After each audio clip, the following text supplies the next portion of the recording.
an immediate pay rise. They'll remove outdated salary age bands while ensuring that we can no longer be taken advantage of by scrapping exploitative zero-hour contracts. I'm not just backing Labour because they'll stand up for me and my friends now, but because they're going to ensure I'm protected across my whole career, whatever I choose to do. The next Labour government will make sure I receive basic rights from day one of any job I'm in.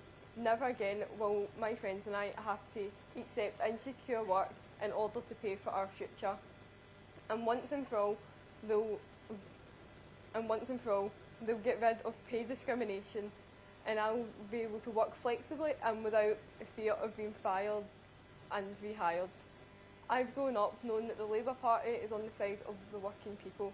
Now you've got the chance to vote for a government that's on our side too. In this election, I'm asking you to vote for my future. I'm asking you to vote Labour. Thank you.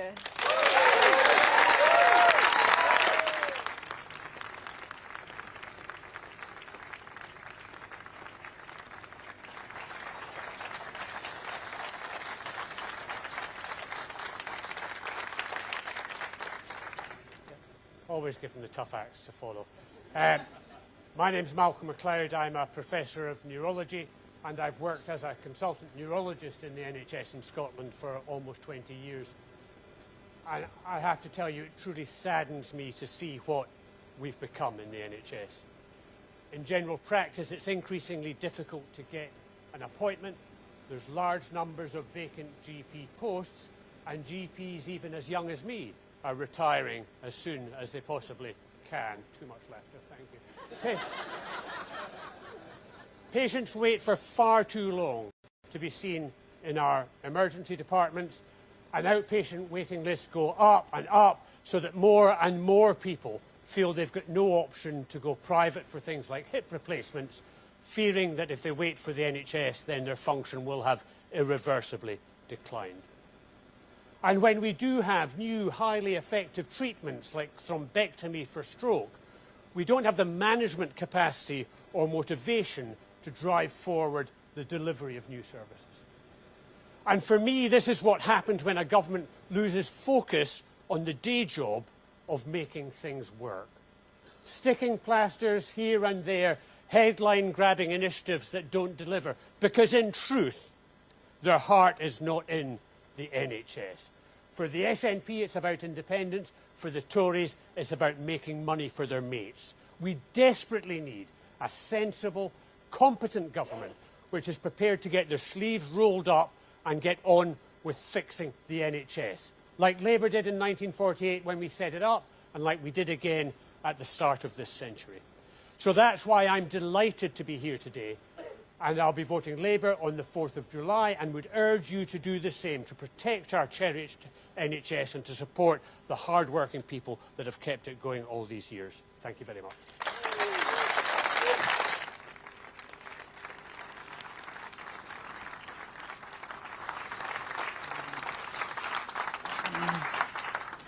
I'm Neil. I'm a modern apprentice working at the Holyrood Wolf site in Methil in Fife as a draft person, and I have decided to support Labour in this election.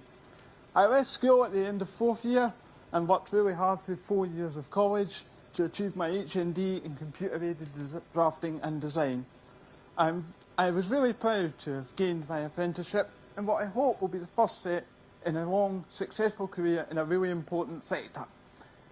The climate emergency is very real for my generation, and the work that I do is vital in contributing to the transition to net zero. Every day I work closely within the renewables and clean maritime sectors, and I've seen firsthand how far we've come. But how far we've still got to go in turning the tide against decades of climate neglect. Labour is committed to making the UK a clean energy superpower. Not only have we committed to cutting energy bills for families like mine, who have seen a huge hike in costs,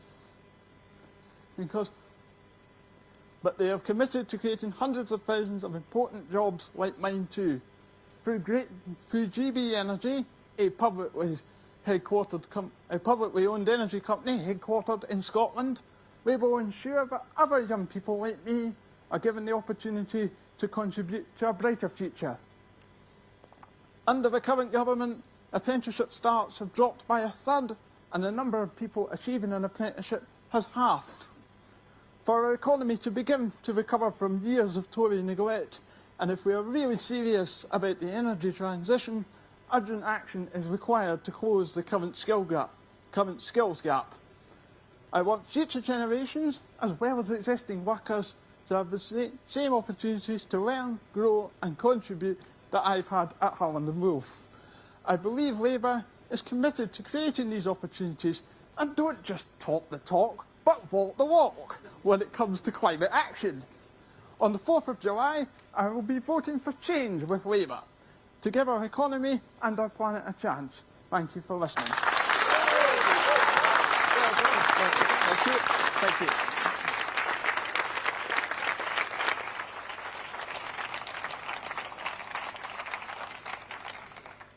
Hello, my name is Annie Ferguson. I'm 23 years old, and for the last 17 years I have witnessed an era of politics which favours factionalism and polarisation above meaningful change.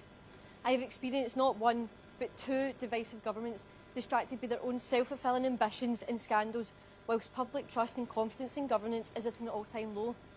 I don't want to make anyone feel old, but I was 6 years old when the SNP came into power, and I was 9 when the Tories entered Westminster. Since then, there has been a collapse of faith in our democratic systems and public institutions. And that's why in this general election, I am excited to be voting for change with Labour. I have been sensitised to the effects of systematic deprivation and institutional underfunding. My hometown was recently voted the area most likely to require help to put food on the table, whilst our institutions remain backlogged. Yet voter turnout, especially amongst younger voters, remains low. At the heart of democracy is representation, yet many people feel as though their voices are not heard and they do not matter. 18 to 24-year-olds were the least likely to vote in the last general election. They feel hopeless, they feel concerned, and it's not hard to imagine why. It's proof that it's time for change. Keir Starmer, Anas Sarwar and the fantastic candidates, including Ayrshire and Arjen Campbell, are passionately committed to breaking down these barriers for me and millions of other young people who have been neglected and forgotten by successive governments. For my next 20 years to be brighter and more hopeful than my first, I need both governments to cut through the rhetoric, be united and work together. Labour, north and south of the border, have given me back the ambition and belief that one day I will own my own home. They will ensure that our schools are properly staffed so that the next generation is able to achieve their full potential. And through policies like the creation of GB Energy, they will lead the charge to net zero. This is why I'm encouraging young voters like me across Scotland to secure our future by voting Labour on the 4th of July. It has never been more important to vote, make your voice heard and let the government know that we demand change and we will not be ignored. Before we welcome Anas to the stage, let's take a look at what he's been recently up to.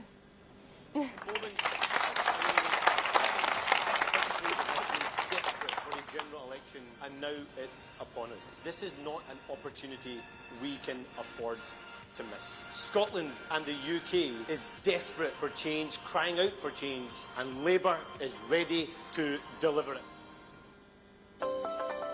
This is an election we have been absolutely desperate for, and after 14 years of Tory failure and chaos, this is not an opportunity Scotland can afford to miss. And that's why, over the coming weeks, we are going to throw absolutely everything at this, with hard work, energy and humility to earn people's trust and earn their support. So every vote for Scottish Labour is a vote to make sure we get rid of this Tory government, to maximise Scotland's influence and to deliver the change that Scotland needs. I know from listening to people here in Inverclyde and right across Scotland that they are crying out for change.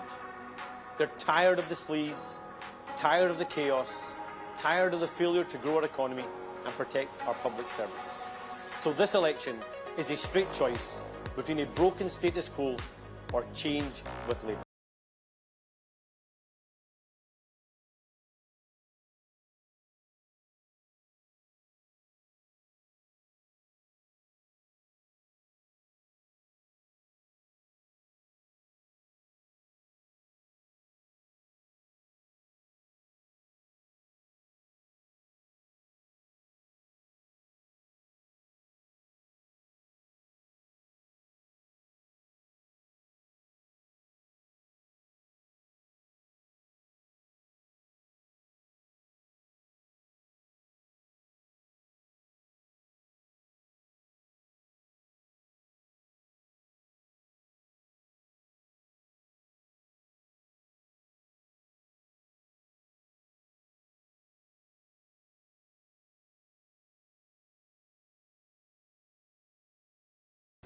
please welcome the leader. Oh, sorry.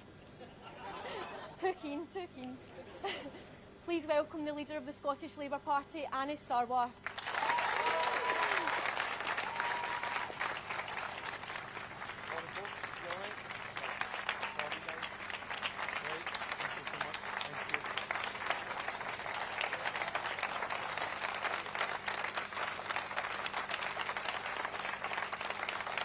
Thank you so much. Thank you. This election on July the 4th is a key moment in our nation's history. It's a choice between more of the same with the Tories and the SNP or change with Labour. And today I'm proud to be launching our Manifesto for Change. It sets out the journey to a brighter future and better future for Scotland and for everyone in our country. The route to a Labour government with Scotland at its heart. And this is an opportunity to deliver that change that Scotland needs.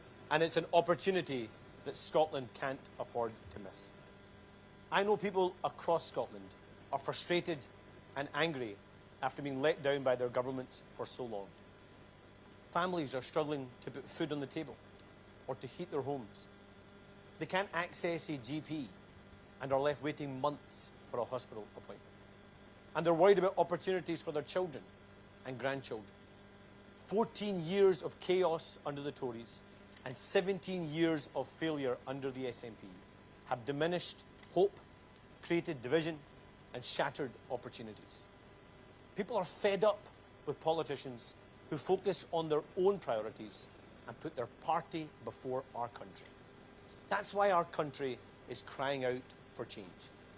So we need to change our politics and turn the page on the chaos of the past few years. Now, Keir and I have worked tirelessly to change our party so that we are once again ready to serve the people and change our country. A Labour government, led by Keir Starmer, will bring back honesty, decency and integrity to our public life and restore our nation's ambition and optimism, turning fear into hope, conflict into cooperation and despair into opportunity. We can change our country so that Scotland is a place where everyone is entitled to dignity, with our country back on a route to prosperity, and where young people once again have hope for the future. That is the change that Scotland needs. And in just 17 days, if we make sure we get rid of the Tories, that change can begin.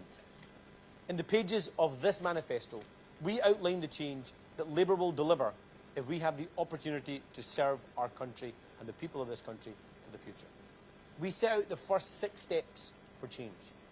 And these ambitious plans are the cornerstone of Labour's plans to transform our country and deliver a decade of national renewal.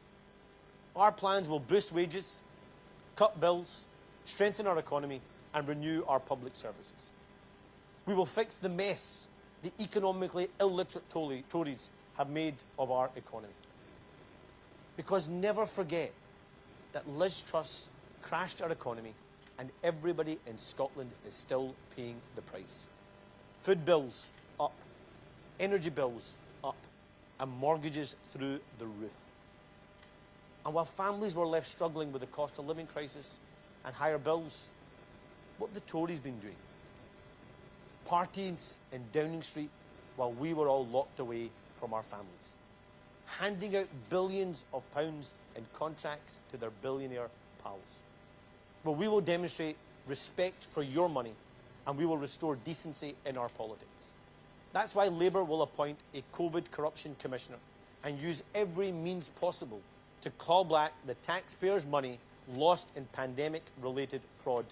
We will get our money back and make sure we spend it on you and your family.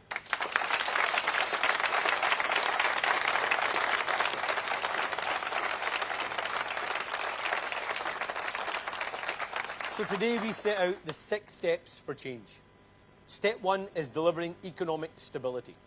To grow our economy, keep taxes and inflation down, and lower the cost of your mortgage. Now, thanks to the Tories, the average mortgage in Scotland is now £2,000 per year higher. And thanks to the SNP, anyone earning £29,000 a year or more in Scotland pays more income tax here than anywhere else in the rest of the UK. Unbelievably, the SNP now think a nurse should pay more tax, but the oil and gas giants earning billions of pounds in profit should pay less tax. They are asking working people in Scotland to pay more and get less. And the SNP's utter failure to grow our economy means that the Scottish Government has resorted to income tax to mask failure after failure. All while Tory economic chaos sends bills skyrocketing and leaves you and your family to pay the price. That is why Labour's top priority in government is to grow our economy. And we will do that with a genuine partnership with businesses who feel they are not being listened to. And using the levers of the UK government and the Scottish Government, we will deliver economic growth, support businesses, and through that growth, invest in our public services. So there are more good, well-paid jobs for people here in Scotland. Growth to invest in our public services. Growth to create jobs and opportunities. And growth to put more money in your pocket. And step two, we will cut NHS waiting times. Because on the SNP's watch, nearly 1 in 6 of our fellow Scots, 840,000 people, are sitting on NHS waiting lists, waiting for appointments, waiting for tests, and waiting for treatment. And a staggering 87,000 people have waited over a year. The 62-day standard for cancer treatment has not been met since 2012. 12 whole years. And every single person in this room and every single person across the country will know someone who is in pain, waiting on an NHS waiting list for treatment, or waiting anxiously for a diagnostic test, or has been forced to use their savings and pay thousands of pounds for private healthcare. Like the man I met in Rutherglen, whose story I will never forget, who literally had to remortgage his home in order to pay for his own hip replacement. And for tens of thousands of Scots, this is the reality of the NHS under the SNP. Forced to borrow money from friends and family just to end their pain. And that's just another reason why Scotland needs change. So we will deliver greater investment in the NHS, and we will pay for this by closing the non-dom tax loopholes and cracking down on tax avoidance. This will deliver millions of pounds every year in health-related funding to Scotland's NHS. It will fund over 160,000 more appointments every year for patients in Scotland by operating additional clinics and theatre procedures in the weekends and evenings. This increased capacity will cut waiting lists, drive down waiting times, and reduce the need for patients to pay out of their own pocket for private care. And friends, we all know that July the 5th is a significant date. It's a date we'll either wake up to 5 more years of the Tories or change with Labour. But July the 5th also has other significance. It's the 76th anniversary of the founding of our NHS. And I can't think of a better birthday present than returning a Labour government across our country.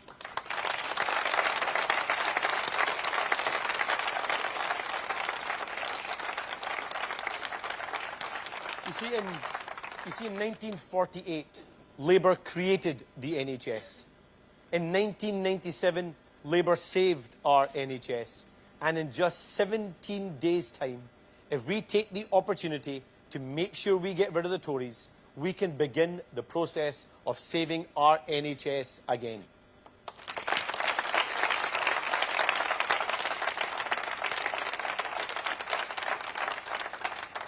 Step 3, we will set up GB Energy, a publicly owned clean power company, to create more good jobs and cut bills for good. And GB Energy will be headquartered here in Scotland. And our bold energy plans put Scotland at the global forefront of the transition to clean energy. Because there will be a global leader in the transition. And with a Labour government, that global leader will be us, and that global leader will be Scotland.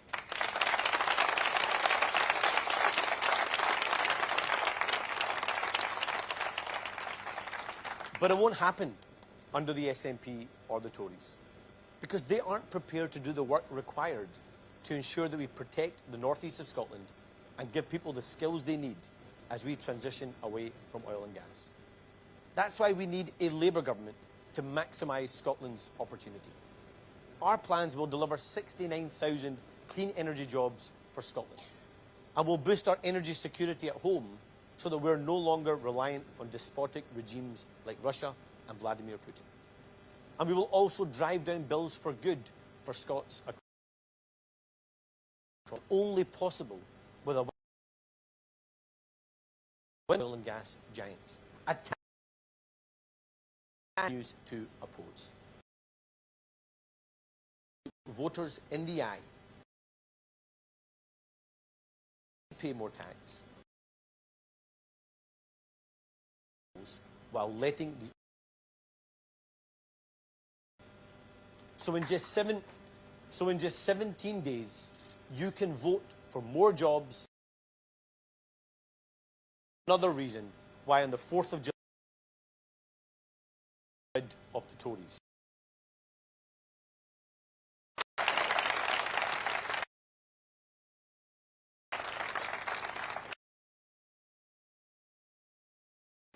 The New Deal to workers' rights in a generation.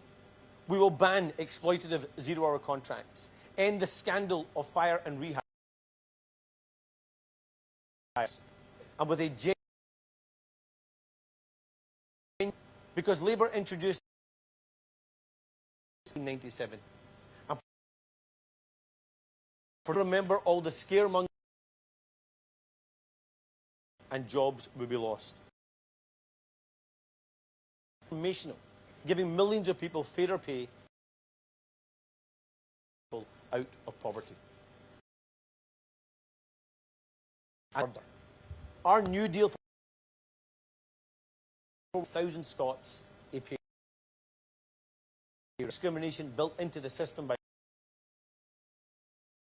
for around 40,000 will change young people's and bringing back opportunity for them. Because Labour has always believed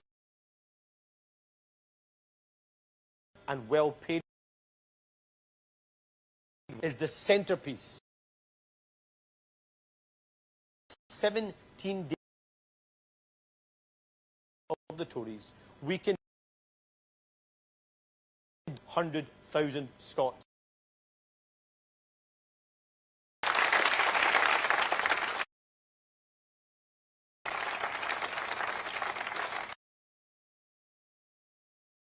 Which brings me to step 5. Creating jobs. Because yes, we will, which is an opportunity to deliver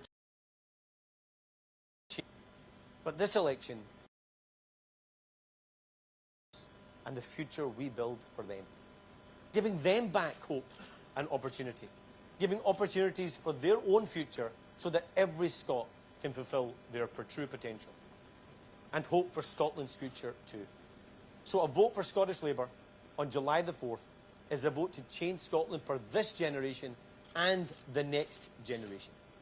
And we will do this by improving access to apprenticeships, supporting first-time buyers, creating those jobs in the industries of the future, and delivering a pay rise for over 40,000 young Scots. Because Labour will look after young people from cradle to career. No matter a child's background, they should leave education equipped with the skills they need for work and the skills they need for life. Labour will spread opportunity at every age because every child should believe that success belongs to them.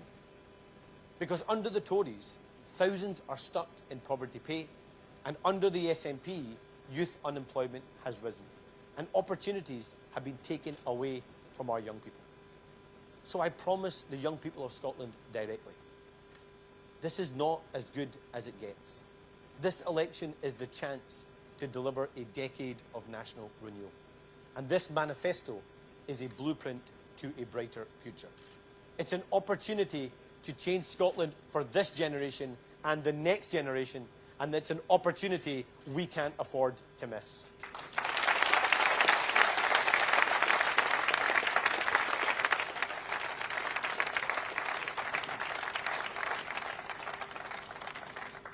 Step 6 is to maximise Scotland's influence. A Labour government will have Scotland right at its heart, because people across Scotland are crying out for change, and they deserve governments that are focused on delivering for them. So with Labour, the Scotland office will be Scotland's voice at the heart of the next UK Labour government. It will have a key role for improving the relationship with the Scottish Government, despite our political differences, and ensuring that devolution is strengthened and works the way it was always meant to.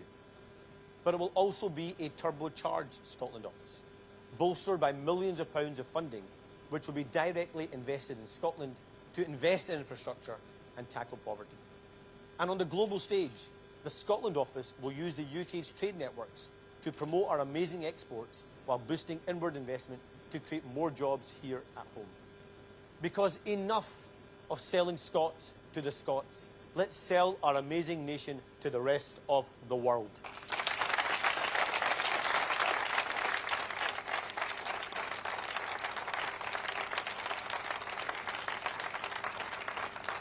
And by electing Scottish Labour MPs in this election, we can ensure that Scotland's voice is at the very heart of a Labour government, delivering the change that our country so desperately needs. The manifesto we have published today, of course, reflects much of what the UK Labour Manifesto outlined last week, demonstrating what a Labour government will deliver in office. But we know change for Scotland is a two-stage process. It begins in just 17 days when we can finally get rid of what we all know is a lying, cheating, corrupt, incompetent, right-wing, sleazy Tory government.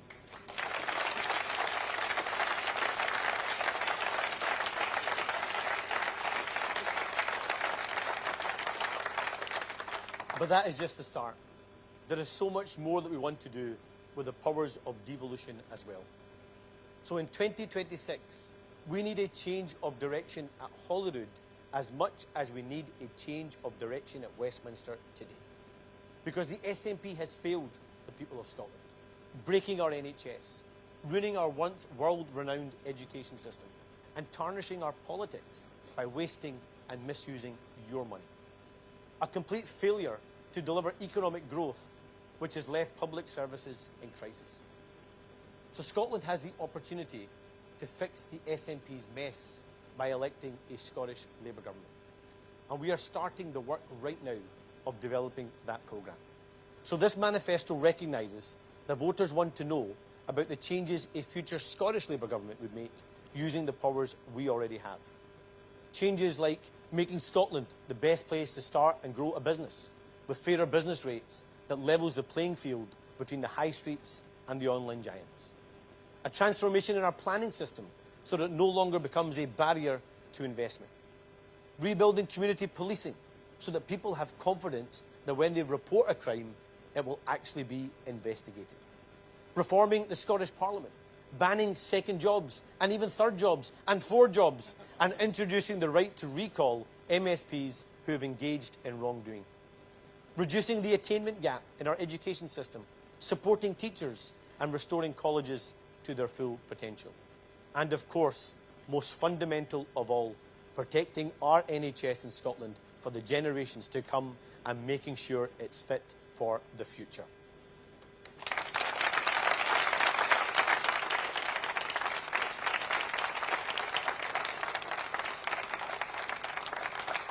So this election is a key moment in our nation's history. The choice is more of the same or change with Labour. And I know Scotland has extraordinary potential just waiting to be unlocked. And Labour will unlock that true potential of Scotland. We have worked tirelessly so that our party is ready to serve you again. And with Keir Starmer in number 10, we will have a government on the side of the people of Scotland. Because Labour is now the only party in Scotland trying to pull our country together. This election isn't about how you voted before. It isn't whether you were Remain or Leave or whether you were yes or no. This election is about everyone in Scotland coming together to deliver the change our country needs.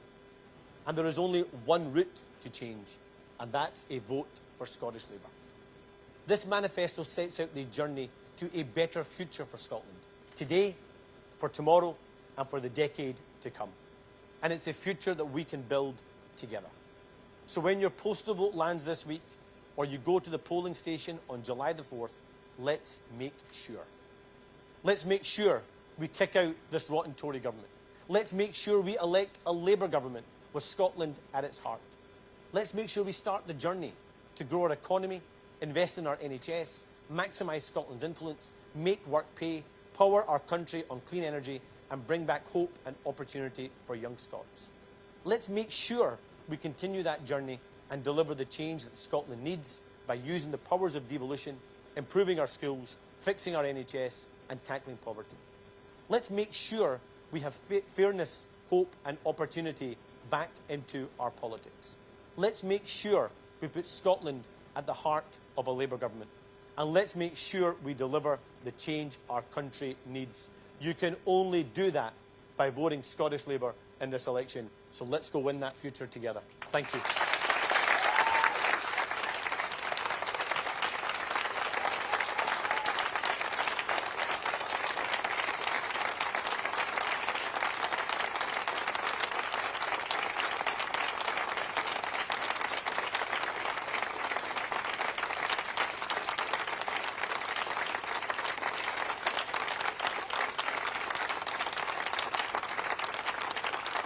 Thank you very much. Thank you. Thank you. We're now going to take some questions from journalists. We'll start with Sky, I believe. We'll get you a mic, will we? Anas has got the mic. Hi, Matthew Thompson from Sky News. Let's talk about your favourite word. You mentioned it once or twice there. It's on the front of this document, change. You'll be aware, though, that the actual spending plans in this document are pretty tiny. They're smaller than the, well, certainly previous Labour manifestos. They're smaller than the Conservatives offering, the Liberal Democrats offering. The IFS, respected economic think tank, has called them trivial. So actually, is this less of a manifesto for change than a manifesto for keeping things largely the same with some different faces on the front cover? Well, let's be really clear. After 14 years of chaos and failure, where our economy has been trashed, the public finances have been destroyed, and our public services have been decimated by the Conservatives, we have lots of work to do to change our country and to go on that path of a decade of national renewal. And what we've very deliberately done in this manifesto, both here in Scotland and across the UK, is recognise what we can do right now, set out the first steps for change, and recognise that this isn't the height of our ambition, but is the starting point of what we do if we elect a UK Labour government. And there might be some that want to downplay the damage done by the Conservatives over the last 14 years. We can't downplay it. We have got lots to do to fix the mess, but we are being honest and straightforward about only making promises we know we can keep and only making spending commitments that we know we can afford. But I would much rather go into this election under-promising and over-delivering rather than what we've had under the Conservatives over the last 14 years and under the SNP for the last 17 years, which is promise the world, deliver nothing, and break trust in our politics. That's why we need change across our country.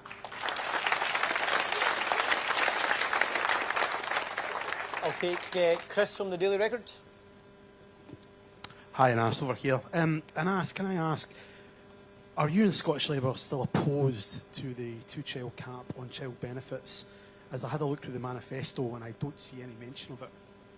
Short answer, yes. We were right to oppose the two-child limit. We were right to vote against the two-child limit. You will have seen the comments that Keir Starmer himself made yesterday.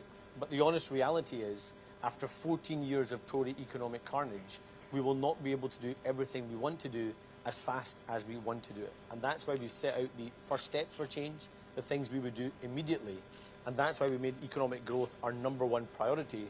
So it's through the fruits of that growth we can further invest in our public services and to make sure we're lifting people out of poverty. But let me make one thing absolutely clear.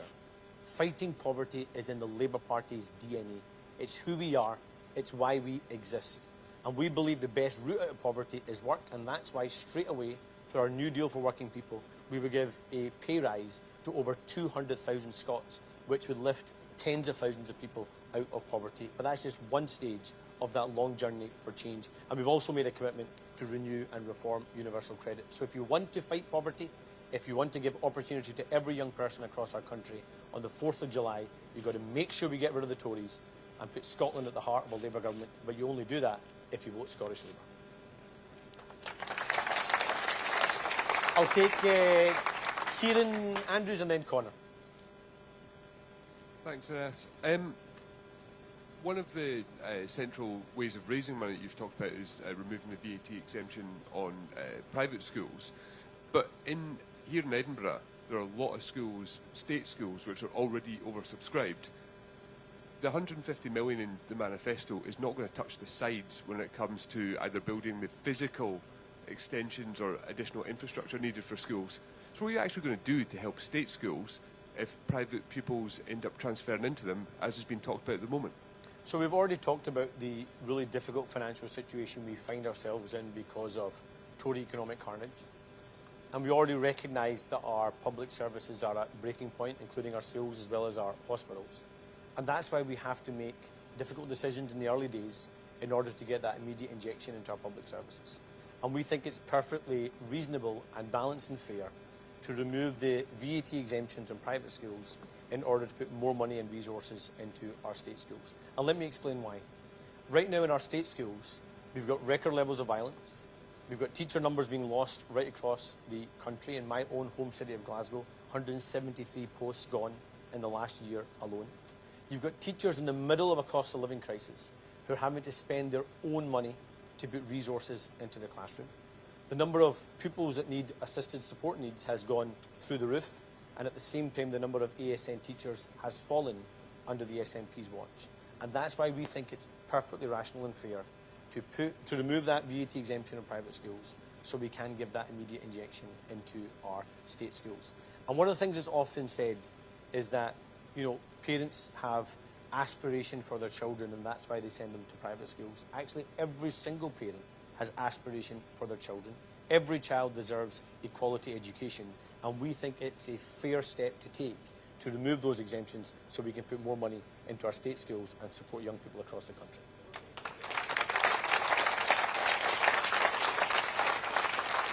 I'll take Connor and then Libby. Hi, Anas. Given where I've sat, I feel like I've become a candidate, but... There's time for you yet, Connor, there's time for you yet. This manifesto is almost a carbon copy of the UK Labour manifesto. Isn't it true that once Keir Starmer's in power, you and all of the people here who are going to be elected to Westminster are going to end up doing whatever he says, regardless of what you think and what Scottish Labour members think? Look, first of all, nonsense. And I think anyone that has seen the relationship that Keir and I have built together, working together to restore and change our Labour Party, working together to rebuild trust with the public, and working together to develop a programme for change in every part of our country, I think people can see straight away that this is a genuine partnership to deliver change for every corner of our country. He recognises, just like I did, that Scottish Labour needed to be better if we wanted to deliver a UK Labour government. And we recognise that UK Labour needs to be better if we were to deliver more change and Scottish Labour MPs from Scotland. And that's why we both worked hand in glove over the last 3 years to change our party so we're ready to change our country again. And he, just like me, recognises that this is a two-step process for change. These are the first steps if you elect a Labour government and make sure we get rid of the Tories on July the 4th. And then we will start immediately the work of changing the lives of people here in Scotland. And we will work really hard in the run-up to between now and the election in 2026 to make sure we deliver that second step process of change. And then when you have the full use of powers, with politicians willing to work together, to cooperate when it's in our national interest, we believe we can transform Scotland in the process. And that's why with pride and passion, we are arguing the case for a UK Labour government with Keir Starmer as our Prime Minister. I'll take Libby and then Alistair. I can't see Libby. Oh, there she is. Right here. You're hiding behind Sarah Boyack. Thank you. You say in the manifesto how important it is to set out for voters the changes that the party would make specifically for Scotland within the devolution framework. But how are you going to meaningfully make those changes without devolving things like immigration and employment law? So, first of all, we've already set out, so you're right, in the manifesto we set out the direction of travel for the kind of change we want to see in 2026 in those areas of devolved policy. You'll completely understand why we are not writing a budget for 2026, because we will not know the scale of the SNP carnage of the financial situation here in Scotland. But we have set out the ambitions of the kind of change we look to deliver. Specifically on immigration, as it's set out in our manifesto, we recognise that there are different migration needs in different parts of the country, and we have to partner our immigration system with our skills system if we are to build the economy and the public services of the future. But right now we have a complete disconnect.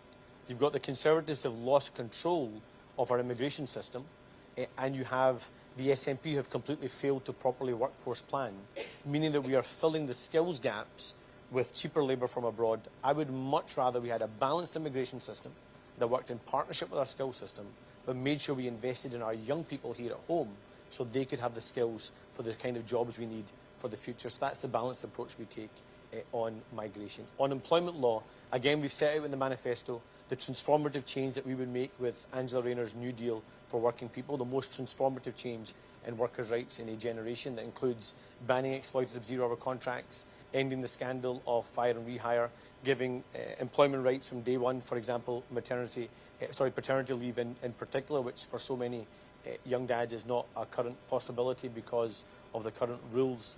And a centrepiece of that, again, is delivering a genuine living wage, which is a pay rise for over 200,000 Scots. And as also made clear in this manifesto, we want to see how we can use devolution to entrench those rights from future attacks from the Conservatives. Alistair, don't worry, I'm going to get to you. Don't worry, I'm not ignoring you. I've got a long list. Alistair, on you go, and then after that I'll take Andrew. Hi there, thanks very much. Just on the two-child benefit cap, is the truth not that Scottish Labour has simply climbed down over this and, as Conor said, accepted the UK party line? Last year, your deputy, Jackie Baillie, was saying she'd do everything in her power to encourage the party to have that promise of ending the two-child cap. And if I could just ask as well, just very, very briefly, I wondered what you made of those reported campaigns north and south of the border with viral messages on WhatsApp, Facebook, urging the parents of private school kids to create panic by pretending they are going to send their kids to state school and creating the perception that those state schools are going to be flooded. Thanks. First of all, the two-child limit. Let's be really clear. We were right to oppose it. We were right to vote against it. And we're right to want to change it. And we, again, have worked really hard right across the UK to only include in our manifesto promises we know we can keep and pledges we know we can spend money on right now that our country can afford. And as Keir Starmer made clear yesterday when he was asked this question in a broadcast clip he did down south, as Rachel Reeves made clear when she was here in Scotland and was asked the question a couple of weeks ago, and as I have made clear, once the financial circumstances allow, we want to move on the two-child limit, and we want to move in terms of reforming and renewing universal credit. So this document we are publishing today and the manifesto we published last week is our first steps for change. We want to go further than this, but we only do that if we deliver a strong growing economy and move on from the complete incoherence and incompetence of a Tory government that's done so much damage to our country. So if you want to fight child poverty, if you want to give opportunity to every family across the country, on July the 4th, you have to make sure we get rid of the Tories and deliver a Labour government. And on the second question, I was asked this before because obviously there was game playing. I would call it game playing, to be honest with you. I think we need to be much more mature and grown up about that. I don't think we should play games in terms of trying to game the system. We've already made clear that the removal of the VAT exemptions on private schools is a difficult choice we've had to make because we recognise we need an injection of money to go into our state schools to take on the harsh challenges that's facing far too many young people across our country, and that's something we stand by. Andrew Limouth, is it? Oh, you've been swapped? Yeah, sorry, different Andrew. Andrew Different McDonald Andrew. from Politico. So just to clarify on the two-child benefit cap, are you still committing to trying to pressure the Labour government to drop it once the fiscal room appears? And can I ask, given that Keir Starmer appears to have changed your mind on this, can you point to any examples of times where you have changed his mind on policy? Well, first of all, there is no change of mind. We, right across the UK, We voted against the two-child limit. We continue to oppose the two-child limit. We all want to see it go, but we have to recognise the economic circumstances we currently find ourselves in. So I honestly believe we're pushing at an open door rather than trying to be frustrated by our colleagues across the UK. They want to defeat child poverty. That's why having an anti-child poverty strategy is a centrepiece of our programme. It's why we have been clear this is the first steps for change, and we want to go beyond this as long as the economic circumstances allow. I think it's always better, actually, to be upfront, honest with the country, to say we're only making promises in this document that we know we can keep, and we're only making spending commitments that we know we can afford right now. But if the economic circumstances approve, then we want to go even beyond this document. You heard it yesterday from Wes Streeting when he was talking about the changes he wants to see in England's NHS. You heard it from Rachel Reeves, you've heard it from Keir Starmer, you've heard it from people right across the spectrum and in every portfolio. This is the starting point for change, but you only get to do that if we take the chance to get rid of the rotten Tory government on July the 4th and elect a Labour government. And on the examples, I'll give you one perfect example. GB Energy, headquartered right here in Scotland. Something argued for and delivered by Scottish Labour. Our Make Work Pay campaign, a centrepiece of our manifesto here in Scotland and right across the UK, worked on, designed together, obviously in partnership with our wider Labour and trade union movement, but also pressured and campaigned on by the Scottish Labour Party. What we do with the Scotland office to make sure we stop it being the eyes and ears of a UK government here in Scotland, but instead make it Scotland's window to the world. Our delivery unit for Scotland across the UK and our trading partner that's going to go out there, sell brand Scotland and create more jobs and opportunities here at home. If you look at the financial services industry review that was done by Rachel Reeves and the Shadow Treasury team, that was launched here in Scotland, recognising that we need to pull more resources and jobs out of the centre that's often viewed as being London of the financial capital of the UK, and recognise actually we have a huge hub of financial services here in Edinburgh where we want to build, grow and create more jobs. I could list more and more and more. This is a programme for change for every part of our country, and Scotland is going to be at the heart of that next Labour government. Okay, Andrew.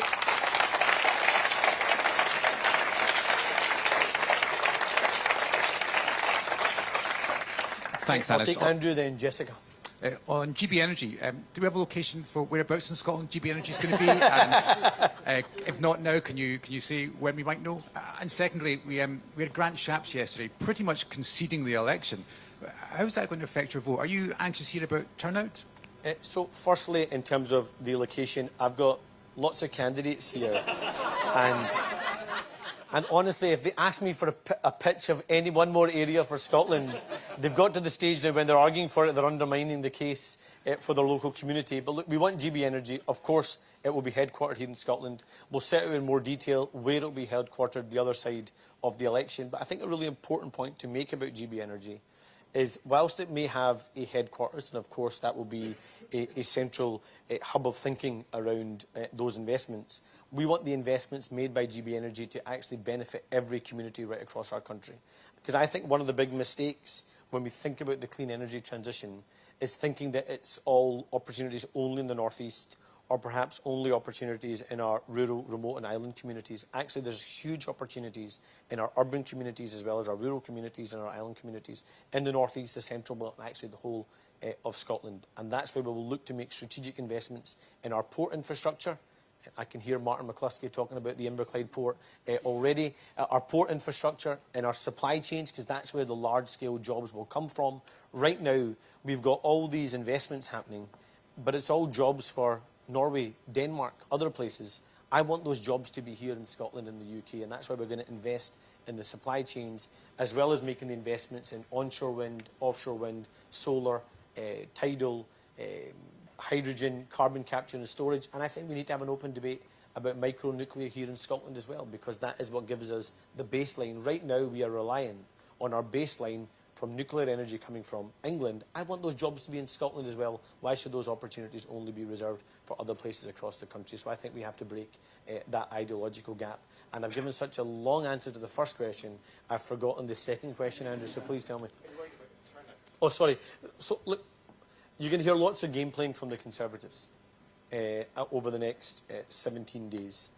And so I honestly believe that the only positive campaign in this election campaign so far has been the Labour parties. The only hopeful campaign has been the Labour parties. The only party that's talked about aspiration, talked about change, has been the Labour Party.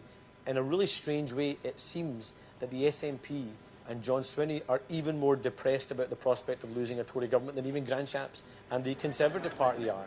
We're going to keep up that positive campaign for change and recognise that the reason why people are moving away from the SNP and the reason why people are moving away from the Tories and moving towards Scottish Labour is because, not just because they want change, but they recognise that both of those governments have failed far too many people in our country, and the only way you get change is by voting Scottish Labour on the 4th of July.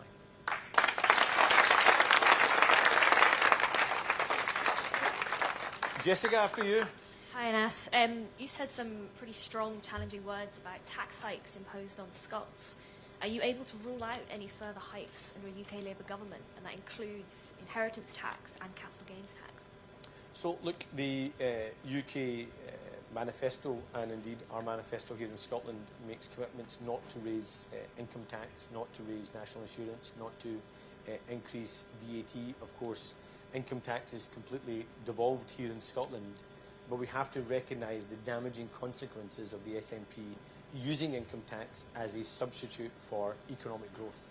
Because right now what's happening is, because of their failure to grow our economy, they're asking Scots to pay more and get less, and that's why there is such deep frustration across the country. And the second big mistake that the Nationalists are making here in Scotland around income tax is they've also started to use it as a political performance tool.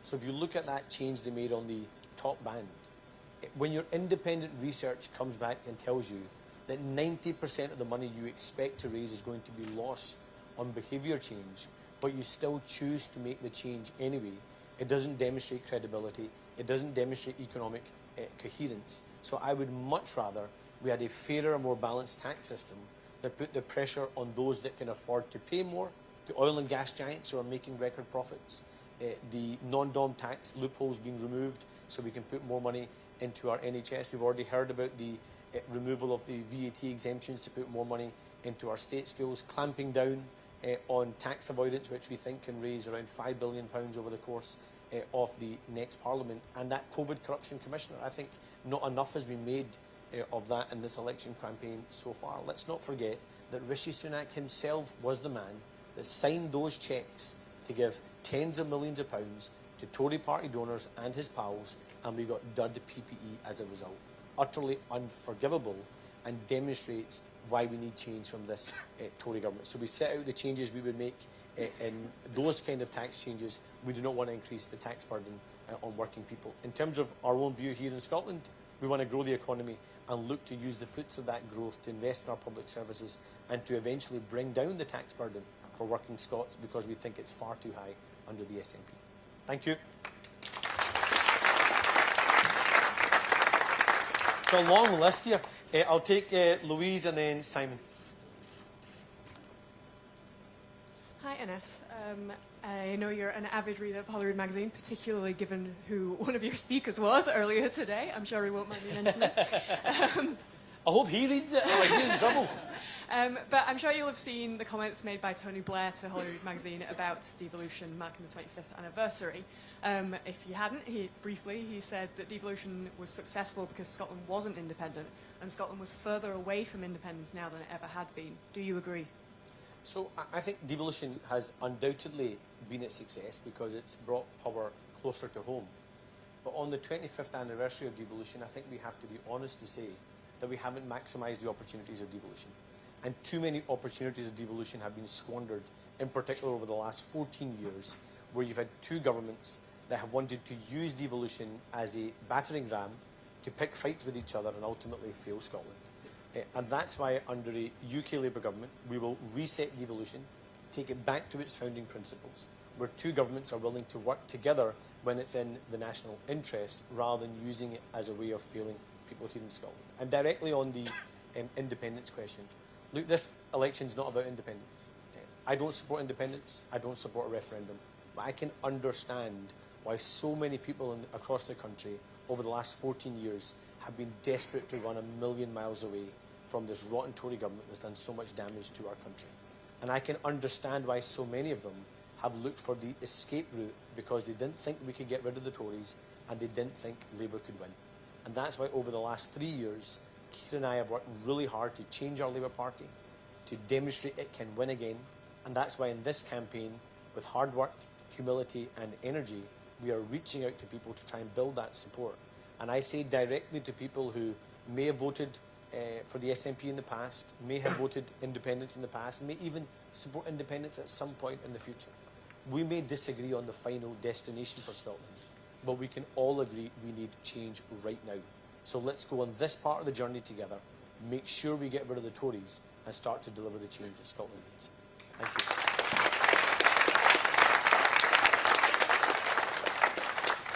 Simon, you were so desperate. You've got your chance now. Lovely. Page 26 of your manifesto rules out any increase to any of the income tax rates and bands, including the top rate in England, Wales and Northern Ireland. I just wondered if you could specifically rule out any increase in any band or rate in Scotland if you become First Minister in 2026. Yes. Next question.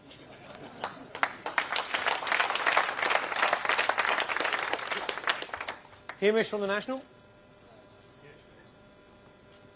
Hi, Anas. So we know two things. We know that you can't get economic growth overnight, and we know that the Institute for Fiscal Studies says that your plans, and I quote, do involve cuts both to investment spending and to spending on unprotected public services. It's time to be honest with people. Are you going to put up people's taxes? Are you going to cut public spending? Or are you going to borrow more money? So let's answer that directly, because I know there's been lots of scaremongering from the SNP and lots of misinformation and, to be frank, lies in this election campaign. They started by saying there's no difference between a Labour government and a Tory government, and they were rightly ridiculed and laughed at by the Scottish people. They then pretended that we were going to privatise the NHS when Wes Streeting has himself said that he would die in a ditch before he allowed the NHS in England to be privatised. And when on the SNP's watch, 40% of the hip and knee replacements that happen in our country happen in the private sector because of their complete incompetence and a failure to properly support NHS patients and NHS staff. And the latest scare story that the SNP are trying to portray is that somehow there will be a return to austerity. So I have said it quite clearly, Keir Starmer has said it quite clearly, Rachel Reeves has said it quite clearly, and it is now in black and white in the UK Labour Manifesto, and it's in black and white in the Scottish Labour Manifesto. There will be no return to austerity under a Labour government. No return. That's what it says. And the reason why is because we have seen firsthand the damage done to our country by Tory austerity, and we're not going back there. That's the first point. Second is around how you raise revenue. And we've already, from the conversation we've had today, demonstrated how we'd increase the windfall tax on the oil and gas giants. That would raise £10 billion. The SNP has to explain, if they don't support the windfall tax, where that £10 billion is coming from. We've talked about how we close the non-dom tax loopholes. No clarity yet if they support that change. We've said we would remove the VAT exemption on private schools. They seem to have suggested they don't support that measure. We've said that we would clamp down on tax avoidance, which would raise £5 billion over the course of the next Parliament. They haven't been clear if they support that measure. And we've set out the use of a COVID corruption commissioner to get our money back so we can spend it on our public services. And again, they haven't been clear of whether they support that measure. It seems that they want to promise the world, but they're actually doing the numbers and the sums themselves because they want to dupe Scots. And to be honest, Scots can see right past it. I think Scotland, frankly, I think they insult the intelligence of the Scottish people. So no austerity. We've set out where we're going to increase revenue. We have said that we would borrow to invest. And GB Energy is a perfect example of that. Billions of pounds of investment that would come here in Scotland in that clean energy of the future. And the final part is delivering economic growth. Now, I know John Swinney and Kate Forbes and the SNP don't understand economic growth and what it can benefit. Labour does. That's why we'll deliver it, and that means transforming our public services in the process.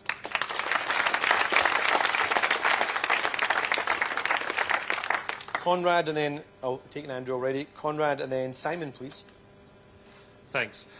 You talked about trust in our politics, and Keir Starmer has abandoned 8 of the 10 pledges he made when standing for leader, and also pledged to end NEC impositions of Labour candidates, and he can't blame Liz Truss or Putin for breaking that one.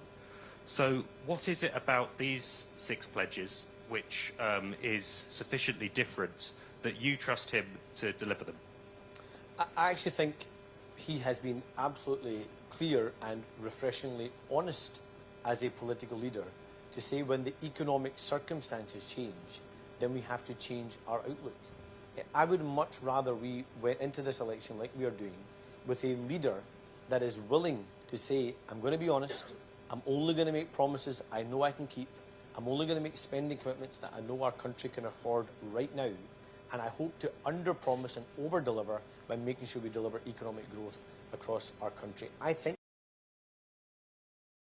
that is honesty, and I think it's treating the public with respect and as grown-ups, rather than what we've seen over the last 14 years under the Tories and the last 17 years under the SNP, where they make big promises, break them, undermine trust in our politics, and therefore you see the low level of trust where even politicians have started getting scunnered with politics. And that's why he is taking a different approach. And the reason why I know we can trust him to deliver is because he's done it before.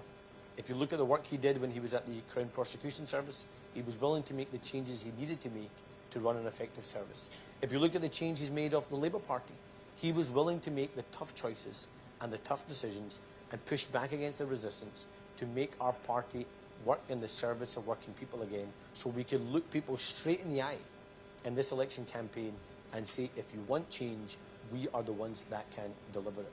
And I know if he walks through those doors in 10 Downing Street, because that's the choice, we can wake up on July the 5th to 5 more years of Rishi Sunak, Suella Braverman, Jacob Rees-Mogg, and the whole other lot of them, or we can wake up to the transformational change that comes from a Labour government and Keir Starmer in number 10.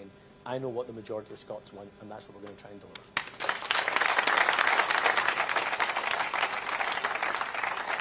Do we have Sabine Kerr here? Or? It was Simon. I've got Simon Kerr from the FT. Yes, Sabine Kerr. No, David. Oh, you're over there. Simeon, oh, my apologies. My apologies. When you've got a name like mine, you've got to pronounce it correctly. I apologise. Yeah, thanks very much. I just wondered if you could, you've described the national grid. What in order to against vociferous operation position across northern Scotland? So there's 2 parts to that, Simeon. Obviously, one is the grid and the second is our planning system. Both of which, if we are to deliver ambition, of the scale of the challenge, grid in the next 50 years.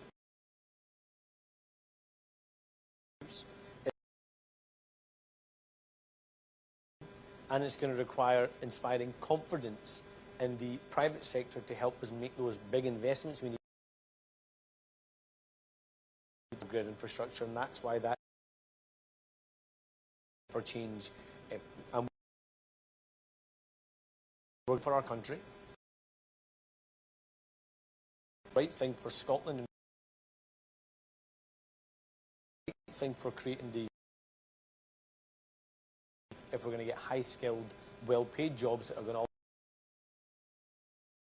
our communities, and it's the right thing to do. People's bills. To an earlier point, I look at these first steps, and we're being really clear that we want to go beyond if the economic circumstances allow, but let's not downplay the significance of the transformational change that these 6 steps include, and our clean energy future is the perfect example of that. Something that disproportionately benefits the northeast of Scotland, disproportionately benefits Scotland, and something that we believe will benefit the whole of the UK. Thank you. And then two last ones. I've got David and then Neil. Dave Forsyth here. Is he hiding somewhere, is he? No? Neil from PA?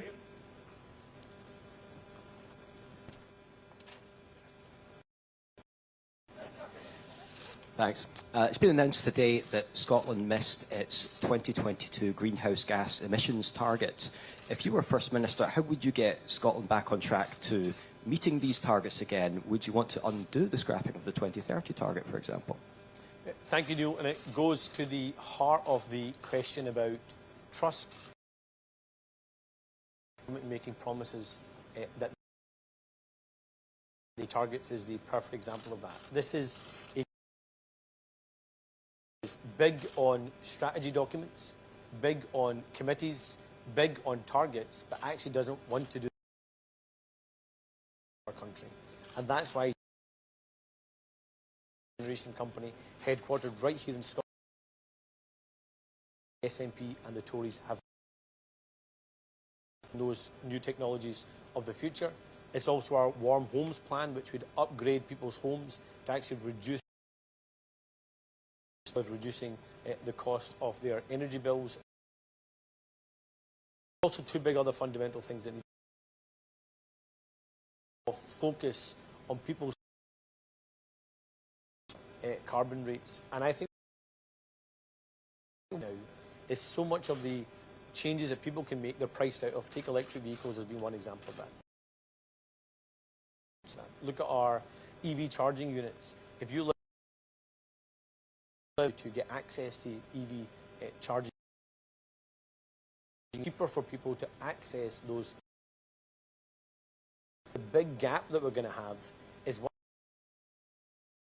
and that's why working in partnership with our how the economic benefit means we have to go for that just families, that the only route to this is higher bills. You're not going to win the fight. This is going to reduce your profitability in your fight against climate change. We have got to deliver a stronger economy, better bottom lines for businesses, lower bills for families, more.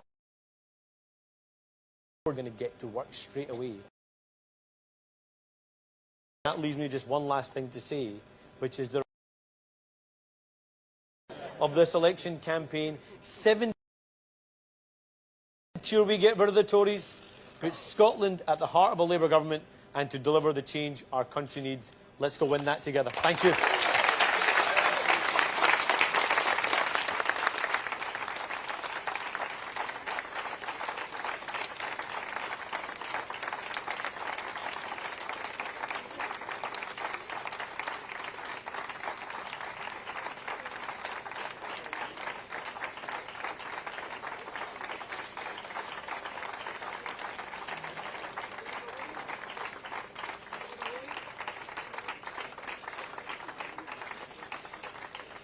You get my double chin there. Thank you so much. Thank you, everybody.